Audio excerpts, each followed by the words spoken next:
l'info écho avec Capital. On commence avec le chiffre du jour, 15 milliards d'euros.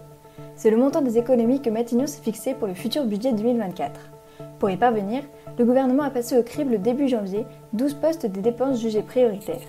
Pêle-mêle, la politique du logement, des indemnités journalières ou encore des emplois francs. D'ores et déjà, l'exécutif a pris des arbitrages. Le dispositif Pinel sera supprimé à la fin 2024, avec à la clé un gain financier de 2 milliards d'euros pour les finances publiques. Les autres décisions budgétaires seront dévoilées en septembre lors de la présentation du projet de loi finances.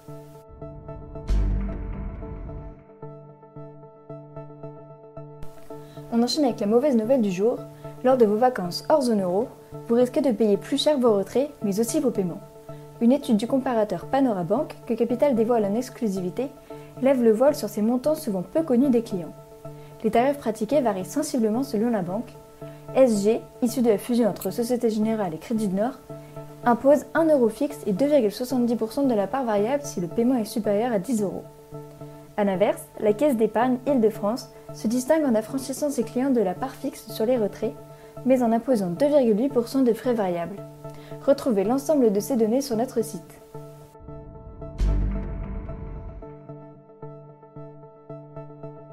On poursuit avec l'exclu du jour.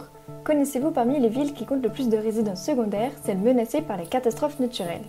La société spécialisée dans l'immobilier Prélo a identifié pour Capital 20 spots où les propriétaires sont tout particulièrement concernés, soit par des feux de forêt, soit par des risques sismiques. Ainsi, vous découvrirez que plus de 30 000 résidences secondaires à Agde ou à Cannes sont potentiellement sous la menace de feux de forêt, et près de 20 000 au Grau-du-Roi. Bien plus en altitude, des stations telles que Morzine, Chamonix-Mont-Blanc ou le Grand Bornand peuvent quant à elles subir des tremblements de terre à tout instant. Retrouvez la liste des villes sur notre site.